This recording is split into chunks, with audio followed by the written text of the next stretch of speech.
संबोधन रखें साहब। महाकारुणिक तथागत गौतम बुद्ध, बोधिसत्व परम पूजनीय बाबा साहब डॉक्टर अम्बेडकर जी, बहुजन समाज में जन्मे सभी संत गुरुओं के चरणों में नमन करते हुए आज के हमारे बुद्ध और उनका धम्मवाचक हमारे भाई संवेक जी भी आजाद बौद्ध जी, हमारी सम्मानित उपासिका सरिता बौद्ध जी, कार्यक्रम को होस्ट कर रहे राष्ट्रीय कार्यकारी अध्यक्ष आदरणीय बादल सिंह बौद्ध साहब, बुद्ध गया बिहार से जुड़े हुए हमारे बड़े भाई के बौद्ध साहब और जितने भी साथी जुड़े हैं सभी को मेरा सादर जय भीम, नमो बुद्धाय। पुनः यही अपील कि बाबा साहब डॉक्टर अम्बेडकर जी ने अपने जीवन के अंतिम समय में बुद्ध और उनका धम्म एक अनमोल रतन हमें दिया है। पिछले 70 वर्षों में 60 वर्षों में इसे घर घर तक पहुंचना चाहिए था। हमारा बहुत बड़ा एक धार्मिक ग्रंथ आज बुद्ध और उनका धम्म कम से कम भारत में इसे मान्यता मिलनी चाहिए थी, लेकिन किसी कारणवश वो नहीं मिल पाई। राष्ट्रीय बौद्ध महासभा के सभी सहयोगी साथियों के माध्यम से बुद्ध और अंबेडकर में विश्वास रखने वाले सभी हमारे सम्मानित साथियों के माध्यम से प्रत्येक बुधवार को सुबह 7 बजे बुद्ध और उनके धम्म का वाचन किया जाता है और इसका एक ही मकसद है कि समाज में बुद्ध और उनके धम्म को पढ़ने की आदत आए, जिज्ञासा आए, एक चाहत पैदा हो। उसके उद्देश्य के लिए ये कार्यक्रम किया जा रहा है और आगे की कार्रवाई के लिए मैं अपने कार्यकारी अध्यक्ष जी से निवेदन करना चाहूंगा कि वो अब आगे की कार्रवाई शुभारंभ कराएं। बहुत बहुत धन्यवाद। नमो बुद्धाय। जय। बहुत बहुत साधुवाद माननीय साहब। अब मैं माननीय आजाद बौद्ध जी और सारिका बौद्ध जी से अनुरोध करूंगा कि बुद्ध और धम्म के वाचन को प्रारंभ करें और अगर बड़े बड़े चैप्टर हों, आजाद जी से अनुरोध है, अगर बड़े बड़े चैप्टर हों तो हमको इसको 8 बजे तक ही चलाना है, तो 4 ही तक खत्म करना है, 10 नहीं करना, 5 8 बजे खत्म करना है। तो आजाद जी से अनुरोध है कि कार्यक्रम को प्रारंभ करें। साधुवाद माननीय संचालक महोदय जी। संसार की समस्त मानव जाति को समानता, स्वतंत्रता, न्याय एवं बंधुत्व की शिक्षा देने वाले महाकारुणिक तथागत गौतम बुद्ध, इस शिक्षा का पूरे संसार में प्रचार प्रसार करने वाले महान सम्राट अशोक, सामाजिक क्रांति के जनक महामानव ज्योतिबा फुले, प्रथम शिक्षिका माता सावित्रीबाई फुले, आरक्षण के जनक छत्रपति साहू जी महाराज, परम पूज्य बोधिसत्व ज्ञान के प्रतीक बाबा साहब डॉक्टर भीमराव अम्बेडकर, बहुजन नायक माननीय काशीराम साहब और इन्हीं के जैसे बहुजन समाज में जन्मे हुए सभी महामानवों को मैं अभिवादन करता हूँ और आज की वेबिनार में उपस्थित सभी मान्यवरों को मेरा सादर जय भीम, नमो बुद्धाय। पिछले बुधवार को हम जो है अनाथ पिंडक की धम्म दीक्षा यहाँ तक पढ़ चुके थे। आज हम जो है महाराजा प्रसेनजीत की धम्म दीक्षा यहाँ से शुरू करेंगे। महाराजा प्रसेनजीत की धम्म दीक्षा। जब राजा प्रसेनजीत को यह पता चला कि बुद्ध पधारे हैं, तो वे अपने राजकीय रथ पर सवार होकर जेतवन पहुंचे। दोनों हाथ जोड़कर नमन करने के पश्चात उन्होंने कहा, मेरा अयोग्यता और अंधकारमय राज्य धन्य हो गया कि मैं इसे आपके आगमन का गौरव प्राप्त हुआ। आपके समान संसार के स्वामी धम्मराजा और सत्य के अधिपति के रहते मेरे राज्य पर विपत्तियां और संकट कैसे आ सकते हैं। मुझे आपके धम्मोपदेश रूपी निर्मल जल का पान करने का अवसर प्राप्त हो। सांसारिक संपत्ति अनित्य है और नाशवान है, किंतु धम्म रूपी लाभ अनंत है और नाशवान नहीं है। एक सांसारिक आदमी भले ही वे राजा हो, दुख से भरा होता है, किंतु एक साधारण आदमी जो निर्मल मन है, मन की शांति प्राप्त कर लेता है, लेता है, और अपभोग की वृत्ति से दबे हुए राजा के चित्त की अवस्था को जानकर तथागत ने उपदेश दिया। जिनका जन्म निम्न स्थिति में हुआ है, वे भी जब किसी गुणवान आदमी को देखते हैं तो उनके मन में उसके प्रति आदर की भावना पैदा हो जाती है। तो फिर जिसने कुशल कर्म अर्जित किए हैं, ऐसे स्वतंत्र राजा को इससे और अधिक ऐसा क्या अनुभव करना चाहिए। और अब जबकि मैं संक्षेप में धम्म की व्याख्या कर रहा हूं, तो महाराजा मेरे शब्दों को तू सुने, समझे और उसे हृदयस्थ करे। हमारे कुशल यानी अच्छे या अकुशल यानी बुरे कर्म लगातार छाया की तरह हमारा पीछा करते रहते हैं। जिस चीज की सर्वाधिक आवश्यकता है वह है मैत्रीपूर्ण हृदय। अपनी प्रजा को अपनी इकलौती संतान के समान समझे, उन्हें उत्पीड़ित ना करे, उन्हें नष्ट ना करे, अपने शरीर के सभी तत्वों को संयत रखे, मार्ग छोड़कर सन्मार्ग पर चले, दूसरों को कुचल कर अपने को ऊपर ना उठाए, दुखी को आराम दे और उसे मित्र बनाए। ना तो राज्य की प्रतिष्ठा को अधिक महत्व दे और ना ही चापलूस लोगों की मीठी बातें सुने। अपने आप को काय कलेश द्वारा पीड़ित करने से कुछ लाभ नहीं होने वाला, लेकिन धम्म पर चिंतन करे और यही सिद्धांत को समझे। हम चारों ओर से शोक तथा दुख और रोग की चट्टानों से घिरे हुए हैं और सद्धम्म पर विचार करने से ही हम इस दुख भरे पर्वत से मुक्त हो सकते हैं। तब अन्याय करने में क्या लाभ है। जो बुद्धिमान है वे सभी शारीरिक ऐशो आराम की अपेक्षा करते हैं। वे कामनाओं से दूर रहकर अपने आध्यात्मिक अस्तित्व को विकसित करने में लगे रहते हैं।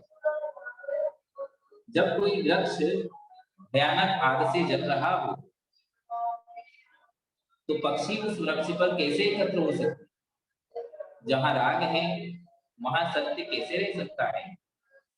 इस ज्ञान के बिना किसी विद्वान की ऋषि के रूप में भले ही प्रशंसा की जाती है, किंतु वे अज्ञानी ही है। जिसे ये ज्ञान प्राप्त है उसे ही सच्ची प्रज्ञा की प्राप्ति होती है। इस प्रज्ञा की प्राप्ति की एक आवश्यक उद्देश्य है। इसकी उपेक्षा जीवन की सफलता की पुस्तक है। सभी मतों की शिक्षाओं का यही एक केंद्र बिंदु होना चाहिए, क्योंकि इसके बिना सब निरर्थक है। यह सत्य केवल प्रवंचितों के लिए ही नहीं है, इसका संबंध प्रत्येक मानव से है। भिक्षु और गृहस्थ से एक समान है। भिक्षु में और गृहस्थ में मूलतः कोई भेद नहीं है। भिक्षु भी पतित होकर विनाश को प्राप्त होते हैं और ऐसे साधारण गृहस्थ भी हैं जो भिक्षु के पद तक पहुंच जाते हैं। कामना का ज्वार यानी प्रवाह एक खतरा है जो सभी के लिए समान है। यह संसार को बहाकर ले जाता है। जो एक बार इसके भंवर जाल में फंस जाए उसका बच निकलना कठिन होता है। लेकिन प्रज्ञा एक उपलब्ध नौका है और विचार शक्ति उसकी पतवार है। धम्म का यही घोष आपको काम रूपी शत्रु के प्रहार से बचाने के लिए पुकारता है, क्योंकि कुशल और अकुशल कर्मों के फल से बच निकलना असंभव है। इसलिए हमें कुशल कर्म ही करने चाहिए। हम अपने विचारों पर दृष्टि रखें ताकि हमसे कोई बुरा काम ना हो जाए, क्योंकि जैसा हम बोएंगे वैसा ही हम काटेंगे। प्रकाश से अंधेरे में और अंधेरे से प्रकाश में जाने के मार्ग हैं। अंधेरे से और भी अधिक गहन अंधेरे में जाने के भी मार्ग हैं, और उदित प्रकाश से अधिक चमकीले प्रकाश में जाने के भी मार्ग हैं। बुद्धिमान मनुष्य ज्ञान रूपी प्रकाश का उपयोग करेगा, क्योंकि उसे और भी अधिक प्रकाश प्राप्त करना है। वह लगातार सत्य के ज्ञान की ओर अग्रसर होता रहेगा। सदाचरण द्वारा अपनी श्रेष्ठता का प्रदर्शन करो और कार्य कारण सिद्धांत के अभ्यास द्वारा सांसारिक भौतिक वस्तुओं की तुच्छता पर गहराई से विचार करो और जीवन की अस्थिरता को समझो। अपने विचारों को ऊंचा उठाओ और दृढ़ उद्देश्य के लिए सच्ची श्रद्धा प्राप्त करो। राजधर्म के नियमों का उल्लंघन मत करो। तुम्हारी प्रसन्नता का आधार बाह्य पदार्थ नहीं, बल्कि तुम्हारा अपना मन ही होना चाहिए। इस प्रकार तुम्हारा यश आगे युगों तक अमर रहेगा। राजा ने बहुत आदर से तथागत के वचनों को हृदयंगम किया और जीवन पर्यंत उपासक बनने की शपथ ग्रहण की।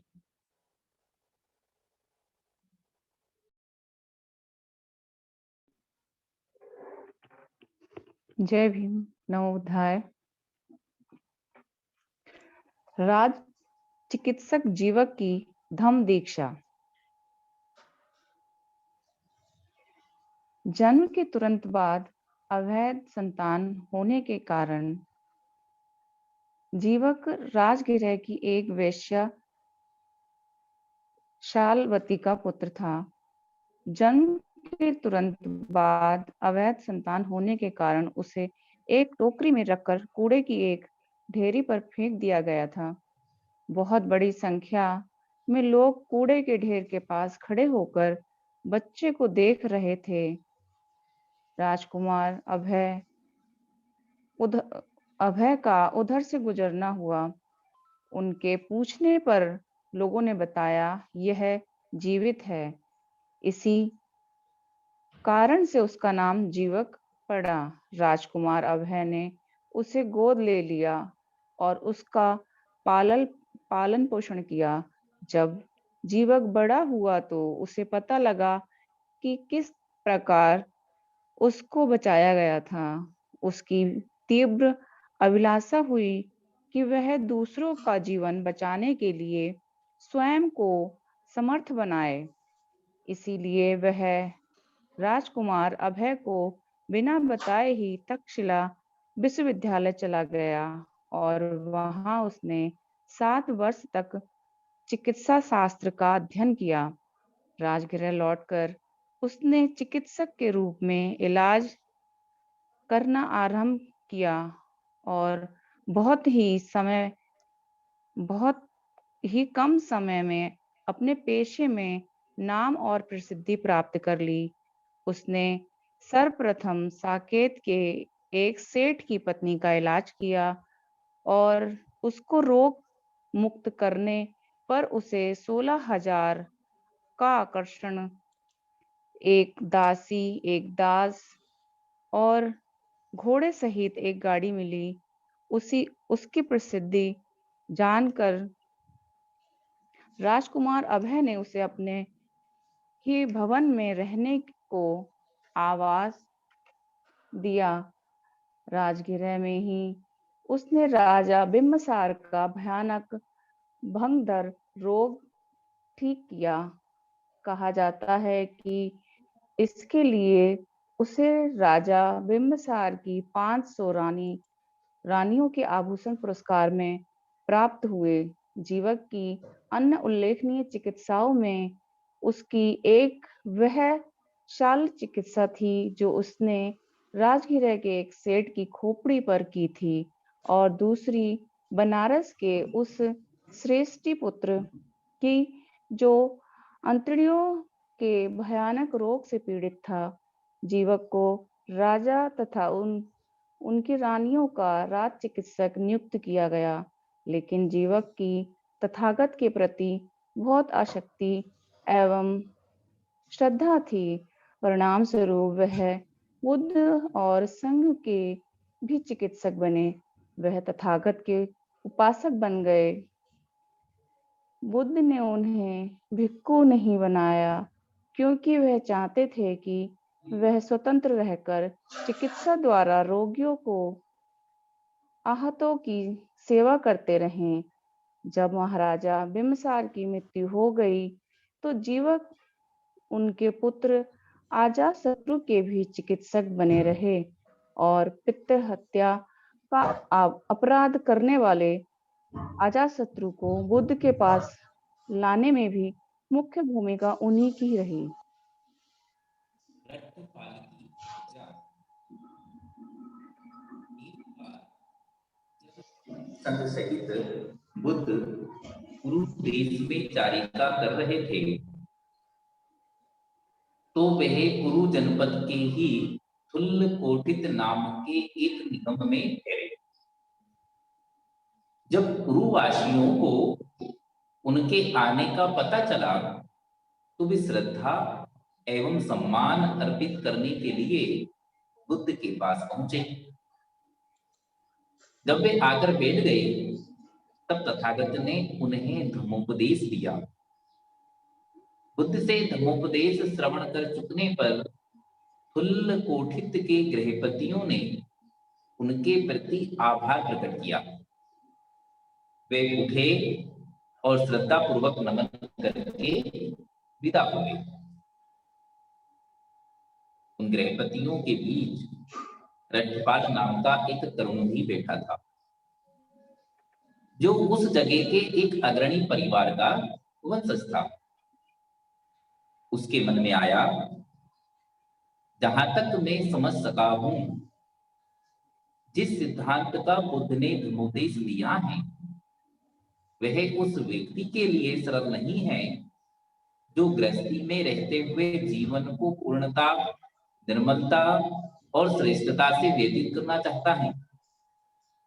ये कैसा रहेगा यदि मैं बाल दाढ़ी मुड़वाकर, कासाई वस्त्र धारण करके और घर से बेघर होकर एक भिक्षु के रूप में चल दूं। जब गृहपति अभी बहुत दूर नहीं गए थे, तब रट्टपाल ने बुद्ध के पास पहुंचकर उनका अभिवादन करने के बाद उन्हें अपना विचार बताया और निवेदन किया कि बुद्ध उसे अपने कुशल के लिए पवज्जा और उपसंपदा प्रदान करे। तथागत ने पूछा, रट्टपाल, इसके लिए क्या तुम्हें अपने माता पिता की अनुमति है? रट्टपाल ने बोला, तथागत नहीं। तथागत ने फिर आगे कहा, मैं उन्हें पवजित नहीं करता जिन्हें माता पिता से अनुमति प्राप्त नहीं होती। वह तरुण बोला, मैं अनुमति प्राप्त करने का प्रयास करूंगा। वह उठा और अत्यंत आदर पूर्वक बुद्ध से विदा लेकर अपने माता पिता के पास पहुंचा और अपने विचार प्रकट किए तथा भिक्षु बनने के लिए उनकी अनुमति मांगी। माता पिता ने इस प्रकार उत्तर दिया, प्रिय रट्टपाल, तू हमारा इकलौता पुत्र है, हमें अत्यंत प्रिय है। तू वैभव में रहा है और वैभव में पला है। तुझे दुख का कुछ अनुभव नहीं। जा जाकर खा पी, मौज मस्ती कर और प्रसन्नता पूर्वक कुशल कर्म कर। हम तुझे पवज्जित होने की स्वीकृति नहीं दे सकते। तुम नहीं रहोगे तो हमारा जीना एकाकी हो जाएगा। और हमारे जीवन में कुछ भी आनंद नहीं रहेगा। हम तुम्हें जीते जी घर से बेघर हो भिक्षु बनने की स्वीकृति क्यों दें? रटपाल ने दूसरी और तीसरी बार भी अपना निवेदन उठाया। उसके माता पिता का बस वही एक उत्तर था। अपने माता पिता की अनुमति प्राप्त करने में विफल होने पर वह तरुण खाली जमीन पर लेट गया और बोला कि या तो मैं भिक्षु बनूंगा या फिर यहीं पर पड़ा पड़ा मर जाऊंगा।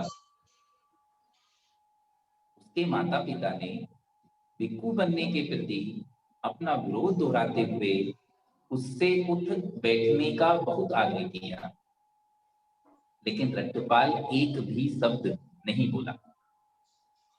उन्होंने दूसरी और तीसरी बार भी वही आग्रह किया, तब भी रट्टपाल चुप ही रहा।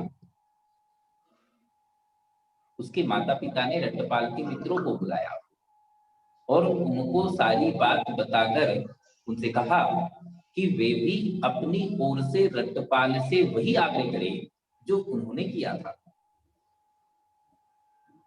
उसके मित्रों ने 3 बार आग्रह किया, किंतु वे एक शब्द नहीं बोला। तब उसके मित्र रट्टपाल के माता पिता के पास गए और बोले, वहां वह खाली जमीन पर पड़ा है, उसने घोषणा की है कि या तो भिक्षु बनूंगा या फिर वहीं पर पड़ा पड़ा अपनी जान दे दूंगा। यदि आप अनुमति नहीं देंगे तो वे जीते जी कभी नहीं उठेगा, लेकिन यदि आप अनुमति दे देंगे तो आप उसे भिक्षु बनने पर भी देख सकेंगे। यदि उसे बाद में भिक्षु बने रहना अच्छा नहीं लगेगा तो वापस चले आने के अतिरिक्त उसके पास दूसरा कोई विकल्प नहीं रहेगा। उन्होंने आग्रह किया, आप उसे अपनी अनुमति दे ही दें। अच्छा, हम अपनी अनुमति देते हैं, किंतु भिक्षु बनने के बाद उसे हमसे मिलने के लिए आना होगा। अब उसके मित्र तुरंत रट्टपाल के पास गए और उन्होंने उससे कहा कि उसके माता पिता ने अनुमति दे दी है, किंतु भिक्षु बनने के बाद उसे उनसे मिलने के लिए आना होगा। तब रट्टपाल उठ बैठा और सशक्त हो जाने पर तथागत के पास पहुंचा और अभिवादन करने के बाद एक ओर जाकर बैठ गया। उसने निवेदन किया, मुझे अपने माता पिता से भिक्षु बनने की अनुमति मिल गई है। मेरा निवेदन है कि तथागत मुझे संघ में दीक्षित कर ले। बुद्ध की उपस्थिति में रट्टपाल ने पवज्जा और उपसंपदा प्राप्त की। तुल्य कोठित में यथेच्छ ठहरकर इसके 2 सप्ताह बाद बुद्ध धम्मदान हेतु धम्म यात्रा के लिए श्रावस्ती की ओर चल पड़े। वहां पहुंचकर उन्होंने अनाथ पिंडक के जेतवन में विहार किया। अकेले और एकांत में रहकर उत्साही और स्वयं को परिशुद्ध करके रट्टपाल ने शीघ्र ही वह पुरस्कार प्राप्त कर लिया जिसकी खोज में तरुण घर से बेघर होकर भिक्षु बनकर निकल पड़ते हैं। वह पुरस्कारों में श्रेष्ठ पुरस्कार था जो उच्च जीवन का मुकुट है। तब वह बुद्ध के पास गए और अभिवादन करके एक ओर बैठ गए और एक ओर बैठे हुए वे बोले कि यदि तथागत की अनुमति हो तो वे जाकर अपने माता पिता को देखाएं। अपने चित्त से रट्टपाल के विचारों को जानकर आश्वस्त होते हुए कि रट्टपाल भिक्षु जीवन को छोड़कर गुनाहग्रस्त नहीं बनेगा, तथागत ने उसे इच्छा अनुसार जब चाहे जाने की अनुमति दी। तब अत्यंत आदर पूर्वक बुद्ध से विदा ग्रहण कर अपना पात्र चीवर लेकर रट्टपाल तुल्य कोठित की ओर चारिका के लिए निकल पड़े, जहां पहुंचकर वह कुरुराज के वृक्ष उद्यान में ठहरे। दूसरे दिन प्रातःकाल पात्र चीवर लेकर वे भिक्षाटन के लिए नगर में गए और वहां बिना भेदभाव के प्रत्येक घर के सामने से गुजरते हुए अपने पिता के घर पहुंचे। अंदर बड़े कक्ष के बीच दरवाजे में उसके पिता कंधे से अपने बाल संवार थे। रट्टपाल को दूर से आता देखकर वे बोले, ऐसे ही सिर मुंडे परिव्राजक ने मेरे इकलौते प्रिय पुत्र को घर से बेघर बना दिया। इस प्रकार अपने ही पिता के घर से रट्टपाल को कुछ भी नहीं मिला, एक इनकार तक नहीं, मिली तो बस गाली। ठीक उसी समय घर की एक दासी पिछले दिन के बासी चावल फेंकने ही वाली थी। रट्टपाल ने उससे कहा, बहन, यदि इसे फेंकने ही जा रही हो तो इसे मेरे पात्र में ही डाल दो। जिस समय दासी उसके पात्र में बासी चावल डाल रही थी, उसने रट्टपाल के हाथ पांव और आवाज पहचाना और सीधे अपनी मालकिन के पास जाकर जोर से, मालकिन जानती है छोटे मालिक लौट आए हैं। माँ बोली, यदि तेरा कहना सत्य है तो तू दासता के बंधन से इसी क्षण मुक्त हुई। फिर वे दौड़ी दौड़ी अपने पति के पास गई और बोली कि उसने सुना है कि उनका पुत्र लौट आया है। झाड़ी के नीचे बैठा हुआ रट्टपाल वही बासी चावल खा रहा था। उसी समय पिता वहां पहुंचे और बोले, प्रिय पुत्र, क्या यह हो सकता है कि तुम ही बैठे यह बासी चावल खा रहे हो? क्या तुम्हें अपने घर नहीं आना चाहिए था? रट्टपाल ने उत्तर दिया, गृहपति, हम बेघरों का कैसा घर, हम तो घर छोड़कर बेघर हो चुके हैं। हाँ, मैं आपके घर आया था जहां मुझे कुछ नहीं मिला, इनकार तक नहीं, केवल गाली ही मिली। पुत्र आओ घर में चले। तब उसके पिता ने बोला, पुत्र आओ घर में चले। नहीं गृहपति, मैंने आज का खाना खा लिया है। रट्टपाल बोला, अच्छा तो पुत्र कल का भोजन ग्रहण करने का वचन दो। भिक्षु रट्टपाल ने मौन रहकर स्वीकार किया। तब पिता घर के भीतर गया, उसने आज्ञा दी कि सोने और धन का ढेर लगाकर उसे चटाई से ढक दिया जाए। उसके बाद उसने अपनी पुत्र वधू रट्टपाल की पूर्व पत्नी से कहा कि वह अपने को बहुत अच्छी प्रकार से ऐसे श्रृंगार से अलंकृत करे जिसे देखकर उसका पति प्रसन्न होता था। रात बीतने पर घर में अच्छे से अच्छा भोजन तैयार करने का आदेश दिया गया। भोजन तैयार होने पर रट्टपाल को सूचित किया गया। पूर्वाह्न में रट्टपाल पात्र और चीवर धारण किए हुए आए और बिछाए गए आसन पर बैठ गए।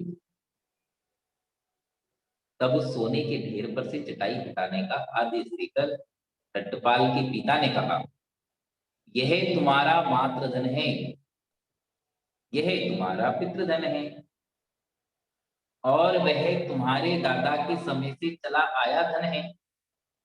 तुम्हारे पास इतनी संपत्ति है जिसका तुम स्वयं भोग कर सकते हो और कुशल कर्म भी कर सकते हो। मेरे पुत्र, आप अपनी समणचर्या को त्याग दे, गृहस्थ के साधारण जीवन को पुनः अंगीकार कर ले और आनंद पूर्वक रहे और कुशल कर्म भी कर। रट्टपाल ने उत्तर दिया, गृहपति, यदि मेरा कहना मानो तो सोने के इस सारे ढेर को गाड़ी में लदवाकर बीच गंगा में डुबो दो।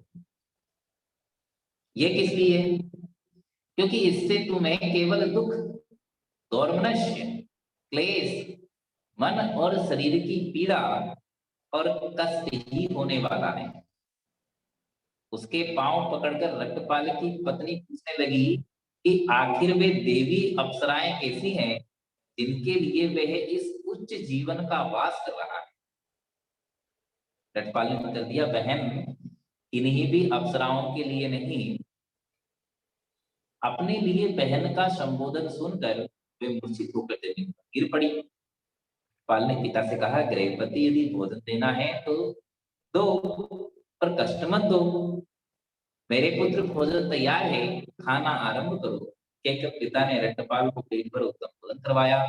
भोजन कर चुकने के बाद रट्टपाल कुरु राज के मृगवन में चले गए।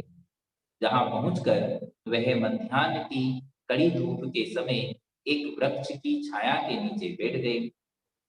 अब राजा ने अपने माली को आज्ञा दे रखी थी कि उसके बाग को देखने आने से पहले वह बाग को ठीक ठाक करके रखे। वह आज्ञाकारी माली जब अपना काम कर रहा था तो उसने रट्टपाल को दोपहर की गर्मी में ही एक वृक्ष के नीचे बैठा देखा। उसने राजा को सूचना दी कि बाग तो सब तरह से ठीक ठाक है, लेकिन एक वृक्ष के नीचे वे रट्टपाल विराजमान हैं जिनके बारे में महाराज ने सुना है। आज उद्यान यात्रा रहने दो, आज मैं उन समण के दर्शन करूंगा। जितना भी पाथेय आवश्यक था उस सब की तैयारी की आज्ञा दे बहुत से लोगों के साथ नगर से बाहर निकलकर वे रथ पर सवार होकर रट्टपाल को देखने के लिए चल दिए। जहां तक मार्ग से रथ पर चढ़कर जाना संभव था वहां तक रथ से जाकर और आगे पैदल चलकर अपने राजसी लोगों सहित राजा वहां पहुंचे जहां रट्टपाल विराजमान थे। कुशल क्षेम की बातचीत हो चुकने पर स्वयं अभी भी खड़े खड़े ही राजा ने रट्टपाल को फूलों की एक ढेरी पर बैठने का निमंत्रण दिया। नहीं राजन, आप वहां बैठे, मैं अपने आसन पर ही बैठा हूं। बताए गए स्थान पर बैठकर राजा ने कहा, रट्टपाल, 4 तरह की हानियां हैं जिनके कारण आदमी दाढ़ी मूछ मुड़वाकर कासाई वस्त्र धारण करके घर से बेघर हो जाते हैं। पहला है बुढ़ापा, दूसरा है गिरता हुआ स्वास्थ्य, तीसरा है दरिद्रता, चौथा है निकट संबंधियों का मरण। एक आदमी को लोग जो वृद्ध होने पर, बहुत आयु प्राप्त हो जाने पर, जरा जीर्ण हो जाने पर, अंतिम समय के निकट आ पहुंचने पर अपनी स्थिति को समझता है और फिर से धन कमाने में या जो कुछ उसके पास है उससे ठीक प्रकार गुजारा करने में परेशानी अनुभव करता है। इसलिए वह घर से बेघर होने का निर्णय कर लेता है। इसे बुढ़ापे से उत्पन्न होने वाली हानि कहते हैं। लेकिन तुम्हारी तो अभी चढ़ती जवानी है, काले काले केस हैं जिन्हें सफेदी छू भी नहीं गई, सुंदर तारुण्य है, तुम्हें तो बुढ़ापे से उत्पन्न होने वाली किसी हानि का खतरा भी नहीं है। तुमने क्या जाना, देखा या सुना है जो तुम घर से बेघर हो गए? या उस आदमी को लो जिसका स्वास्थ्य गिरा हुआ है, जिसे कष्ट है और जो बहुत बीमार है, वह अपनी स्थिति को समझता है और नया धन कमाने में या जो कुछ उसके पास है उससे ठीक प्रकार गुजारा करने में कष्ट अनुभव करता है। इसलिए वे घर से बेघर होने का निर्णय कर लेता है। इसे गिरते हुए स्वास्थ्य से उत्पन्न होने वाली हानि कहते हैं। लेकिन तुम ना तो बीमार ही हो और ना तुम्हें कोई कष्ट ही है। शरीर के त्रिदोष, इन्हें वात पित्त कफ से संरक्षित तुम्हारी पाचन शक्ति भी अच्छी है। तुम्हें गिरते हुए स्वास्थ्य से उत्पन्न होने वाली किसी हानि से कोई खतरा नहीं। तुमने क्या जाना, देखा या सुना है जो तुम घर से बेघर हो गए? या उस आदमी को लो जो बहुत धनी है, जिसके पास बहुत संपत्ति है और धीरे धीरे उसे खोने पर अपनी स्थिति को समझता है और नया धन कमाने में या जो कुछ उसके पास है उससे ठीक प्रकार गुजारा करने में कष्ट अनुभव करता है। इसलिए वे घर से बेघर होने का निर्णय कर लेता है। इसे दरिद्रता से उत्पन्न होने वाली हानि कहते हैं। लेकिन तुम सम्मानित रट्टपाल तुल्य कोटित के एक अत्यधिक समृद्ध परिवार के पुत्र हो, तुम्हारी संपत्ति की कोई हानि नहीं हुई। तुमने क्या जाना, देखा या सुना जो तुम घर से बेघर हो गए? और हे अच्छे रट्टपाल, सगे संबंधियों से बिछड़ जाना क्या है?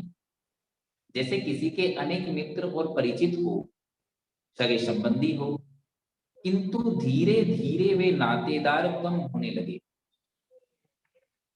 तब वह इस प्रकार विचार करता है, पहले मेरे अनेक मित्र और परिचित थे, सगे संबंधी थे, किंतु धीरे धीरे उनकी संख्या कम हो गई है, तो मेरे लिए धन कमा पाना आसान नहीं है आदि।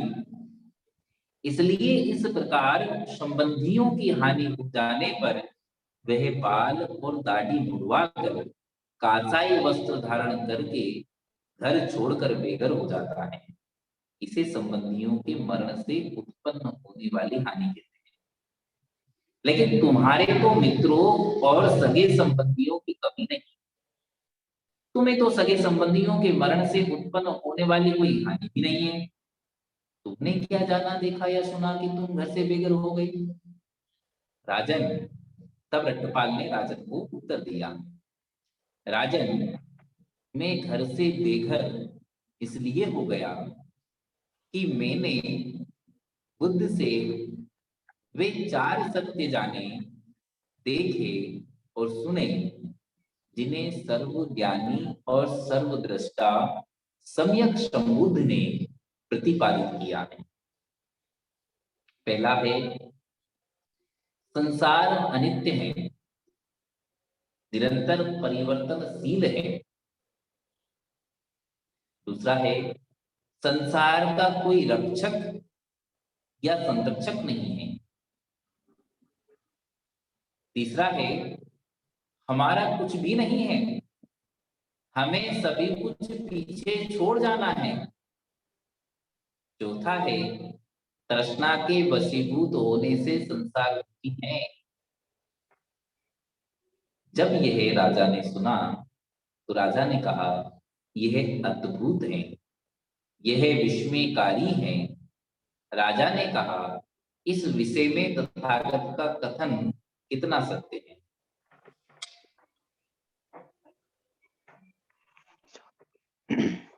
चौथा भाग, जन्मभूमि का आह्वान।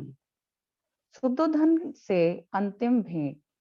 सारिपुत्र और मोगलान की दीक्षा के बाद 2 महीने तक बुद्ध राजगृह में ठहरे।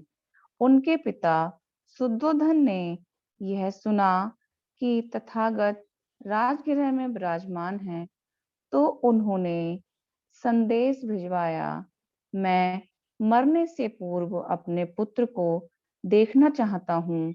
दूसरों को तो उनकी धम देशना का लाभ मिलता है, किंतु उनके पिता को नहीं और ना ही उनके संबंधियों को। शुद्धोधन के एक दरबारी का पुत्र काल उदाई यह संदेश लेकर बुद्ध के पास गया। संदेश वाहक ने आकर कहा, हे लोक के सम्मानित तथागत, आपके पिता आपके आगमन की वैसे ही प्रतीक्षा कर रहे हैं जैसे कमलनी सूर्य उदय के लिए ललाहित रहती है। तथागत ने पिता का निवेदन स्वीकार कर लिया और विशाल भिक्खु संघ के साथ पितृगृह कपिलवस्तु की ओर प्रस्थान किया। बुद्ध जगह जगह ठहरते हुए धीरे धीरे आगे बढ़ रहे थे, लेकिन कालोदयी उनसे आगे चलकर पहले पहुंच गया ताकि शुद्धोधन को यह सूचना दे सकें कि बुद्ध आ रहे हैं और मार्ग में ही हैं। शीघ्र ही यह समाचार साक्य जनपद में फैल गया। हर किसी की जवां पे यही बात थी कि राजकुमार सिद्धार्थ, जो संबोधि प्राप्त करने के लिए घर से बेघर होकर भ्रमण कर रहे, अब ज्ञान प्राप्त कर कर वापस कपिलवस्तु आ रहे हैं। अपने संबंधियों और मंत्रियों को साथ लेकर शुद्धोधन और महा प्रजापति अपने पुत्र की अगवानी के लिए गए। जब उन्होंने दूर से अपने पुत्र को आते देखा तो वे उनके सौंदर्य, उनके व्यक्तित्व, उनके तेज को देखकर ठगे से रह गए और मन ही मन वे प्रमोदित हो उठे, किंतु अभिव्यक्ति के लिए उनके पास शब्द नहीं थे। निश्चय से यह उनका पुत्र ही था, यह सिद्धार्थ ही की आकृति थी। वह महाश्रमण उनके हृदय के कितना समीप था और तब भी उनके बीच कितनी दूरी थी। वह श्रेष्ठ महामानव अब उनके पुत्र सिद्धार्थ नहीं रहे थे, अब वह बुद्ध थे, सम्यक संबुद्ध थे, अरहत थे, सत्य के राजा थे, मानवता के शिक्षक थे। अपने पुत्र के धार्मिक पद का ध्यान कर शुद्धोधन रथ से उतरे, सर्वप्रथम अभिवादन किया और बोले, तुम्हें देख 7 वर्ष बीत गए, इस क्षण के लिए कितने तरसे हैं हम। तब बुद्ध ने शुद्धोधन के सामने आसन ग्रहण किया। राजा ने आतुर होकर अपने पुत्र की ओर देखा। उनकी इच्छा थी कि उन्हें नाम लेकर पुकारें, किंतु उनका साहस नहीं हुआ। सिद्धार्थ मन ही मन बोले, सिद्धार्थ अपने वृद्ध पिता के पास लौट आओ और एक बार फिर उसके पुत्र बन जाओ। लेकिन अपने पुत्र की दृढ़ता देखकर उन्होंने अपनी भावनाओं को वश में रखा। शुद्धोधन अथवा महाप्रजापति दोनों पर निराशा हावी हो गई। इस प्रकार अपने पुत्र के सामने बैठे पिता अपने दुख में सुखी हो रहे थे और अपने सुख में दुखी। उन्हें अपने पुत्र पर गर्व था, किंतु वह गर्व टूट गया जब उन्हें ध्यान आया कि उनका महान पुत्र कभी भी उत्तराधिकारी नहीं बनेगा। मैं तुम्हें अपना राज्य दूंगा, उन्होंने कहा, किंतु यदि मैंने ऐसा किया तो तुम उसे मिट्टी के समान ही समझोगे। तथागत ने सांत्वना दी, मैं जानता हूँ राजन, आपका हृदय प्रेम से गदगद है, आपको अपने पुत्र के वियोग का बहुत दुख है, लेकिन प्रेम के जो बंधन आपको अपने उस पुत्र से बांधे हुए हैं, जो आपको छोड़कर चला गया, उसी करुणा के साथ आप अपने सारे मानव बंधुओं को गले से लगा लें। तब आप अपने पुत्र सिद्धार्थ के स्थान पर उससे भी बड़े पुत्र को प्राप्त करेंगे। आपको वह मिलेंगे जो सत्य के शिक्षक हैं, आपको वह मिलेंगे जो निर्मलता के उपदेशक हैं, और आपको वह मिलेंगे जो ऐसी शांति और निब्बान को ले जाने वाले हैं जो आपके हृदय में प्रवेश करेंगे।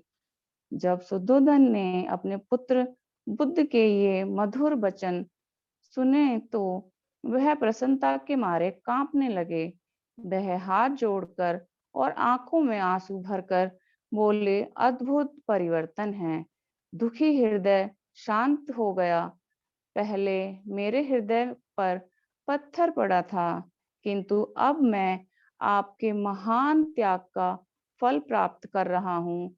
आपके लिए यही उचित था कि आप अपनी महान करुणा के प्रति प्रेरित होकर राज्य की शक्ति के सुख भोग का त्याग करते और धार्मिक निष्ठा का अपना श्रेष्ठ उद्देश्य प्राप्त करते।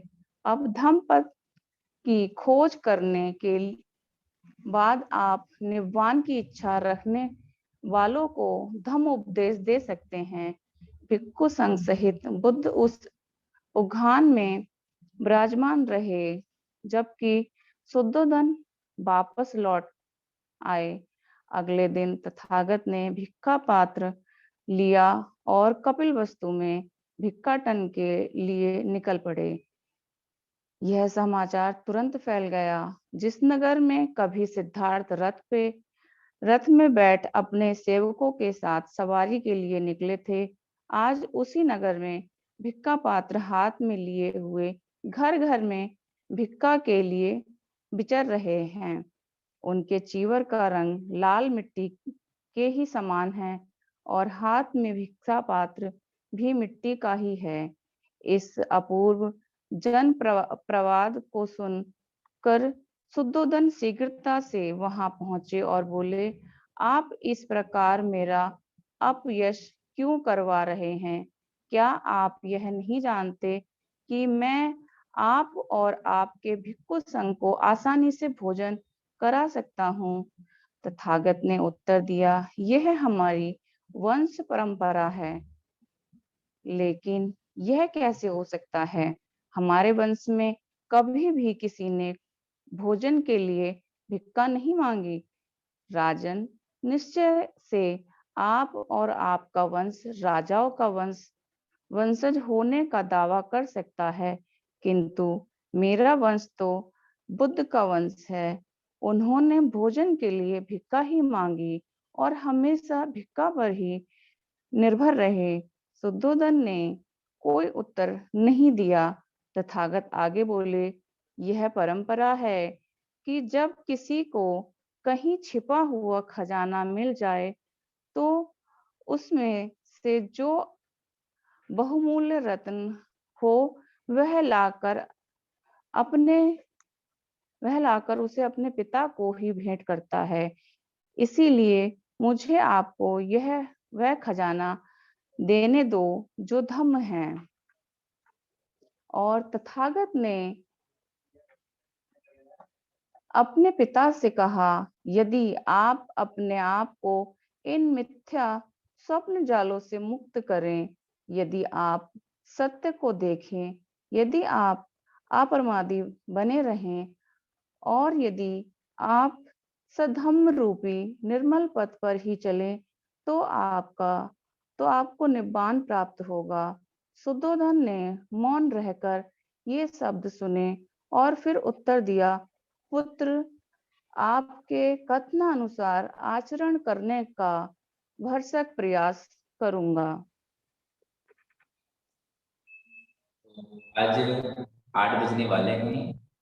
आज के लिए इतना ही। आगे के जो चैप्टर हैं वो हम अगले बुधवार को पढ़ेंगे।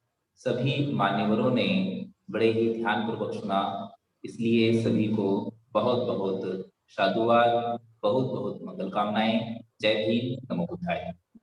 जय भीम, नमो बुद्धाय। बहुत बहुत साधुवाद आज के हमारे दोनों वाचकों के लिए। अब मैं आदरणीय साहब से अनुरोध करता हूं कि अध्यक्ष जी उद्बोधन रखें।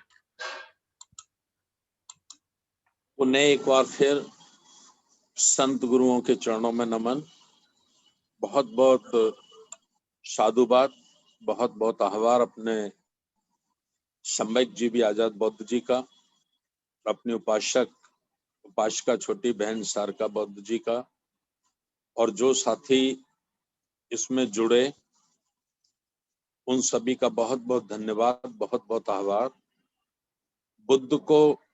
बुद्ध के दिन को हम लोग बुद्ध के नाम पर संस्कारों में लाएं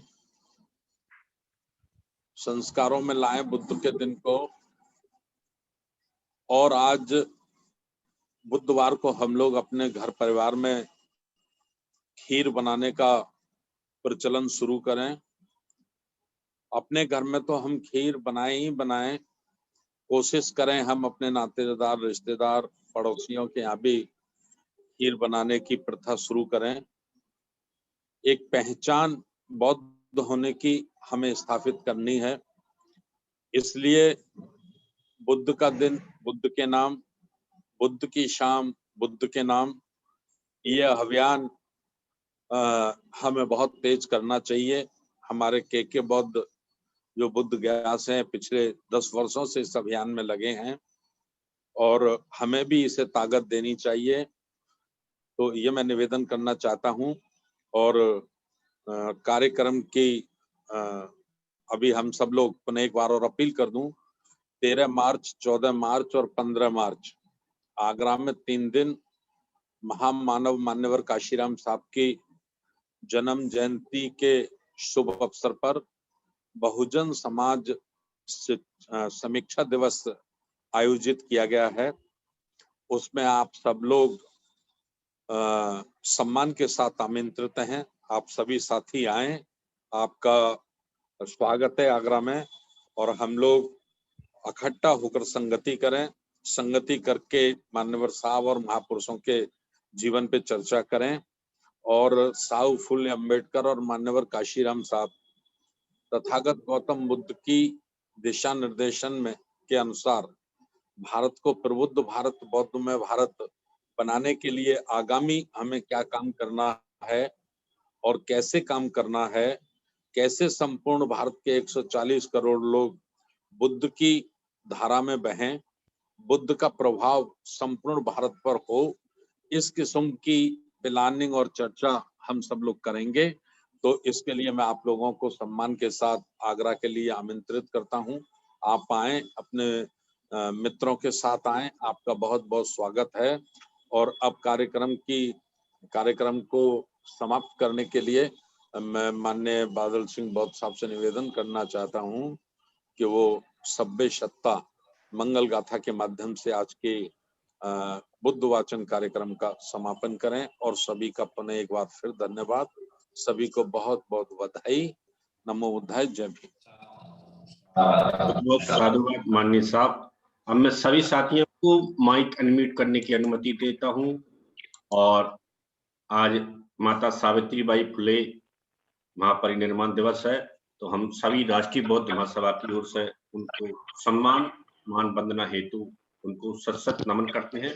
सभी साथियों से अनुरोध है कि अपने माइक को अनम्यूट कर लें और आजाद बुद्ध साहब सभी एक साथ आपने अनुरोध किया, हम सभी एक साथ करते हैं।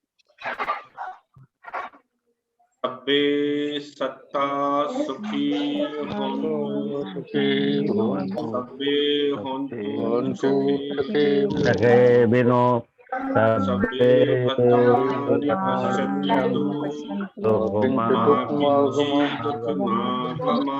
सब्बे सत्ता सुखी होन्तु, सब्बे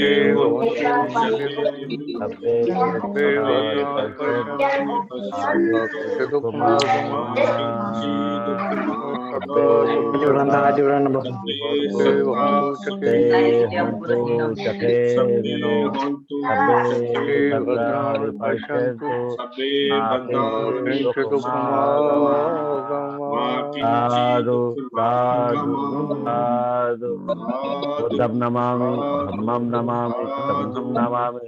सबका मंगल हो, सबका मंगल हो। नमो बुद्धाय, जय भीम। वेबिनार का समापन किया जाता है। सादर सभी को जय भीम। नमो बुद्धाय, जय भीम। नमो बुद्धाय, जय भीम।